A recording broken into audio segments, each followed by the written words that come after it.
आहे आणि त्या मुलीचं आयुष्यच खराब व्हायची परिस्थिती निर्माण झालेली आहे आणि म्हणून तिच्यावर जो औषधोपचार जो खर्च होणार आहे, प्लास्टिक सर्जरी करावी लागेल, काय काय उपाययोजना कराव्या लागतील, नुसतं त्या अहिल्यानगरच्याच एका खाजगी हॉस्पिटलमध्येच ते उपचार होईल असं नाही, तिला मुंबईमधल्या मोठ्या हॉस्पिटलमध्ये आणून त्या मुलीचा संपूर्ण उपचार करून घेण्याची जबाबदारी शासनाने घेतली पाहिजे. अध्यक्ष महाराज,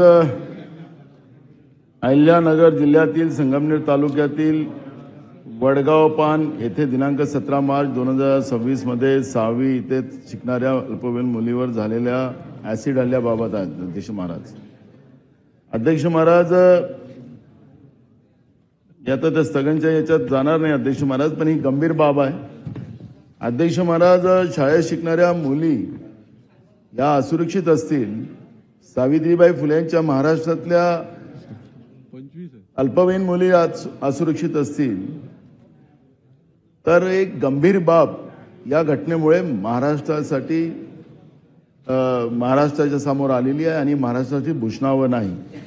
आणि म्हणून अध्यक्ष महाराज, जे काही आता राज्यामध्ये महिलांच्या असुरक्षिततेचा जो प्रश्न उपस्थित झालेला आहे, अधिवेशन चालू असताना या पद्धतीची घटना होणं म्हणजेच हे गृह विभागाचं फेल्युअर, सरकारचं फेल्युअर या निमित्तानं पुढे आलेलं आहे.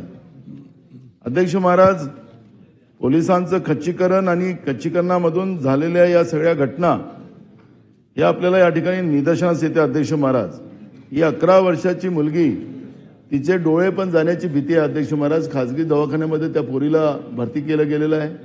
तिचा चेहरा पूर्ण खराब झालेला आहे. अध्यक्ष महाराज, तिचं आयुष्य बर्बाद होईल अशा पद्धतीची परिस्थिती त्या ठिकाणी आहे. माझं सरकारला एवढीच विनंती आहे की गंभीर बाब आहे, काल घडलेली घटना आहे आणि त्या मुलीचं आयुष्यच खराब व्हायची परिस्थिती निर्माण झालेली आहे आणि म्हणून तिच्यावर जो औषधोपचार जो खर्च होणार आहे, प्लास्टिक सर्जरी करावी लागेल, काय काय उपाययोजना कराव्या लागतील, नुसतं त्या अहिल्यानगरच्याच एका खाजगी हॉस्पिटलमध्येच ते उपचार होईल असं नाही, तिला मुंबईमधल्या मोठ्या हॉस्पिटलमध्ये आणून त्या मुलीचा संपूर्ण उपचार करून घेण्याची जबाबदारी शासनाने घेतली पाहिजे. आणि संबंधित विभाग जे काही अधिकारी त्या ठिकाणी आहेत त्यांच्यावर, कारण की तो गुन्हेगार सापडलेला नाही, गुन्हेगार पळून गेलेला आहे. गुन्हेगार पळून जाणं म्हणजे हे अजून गंभीर बाब आहे आणि त्याला पोलिसांच्या तपासात अजूनही त्याला तो सापडलेला नाही.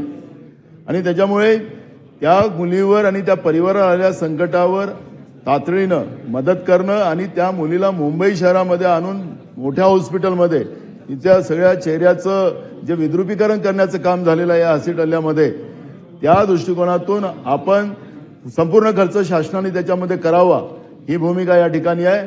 आणि पुढच्या काळात अशा घटना महाराष्ट्रात घडू नये या पद्धतीचं सरकारने पावलं उचलावीत ही भूमिका मी या ठिकाणी मांडतोय.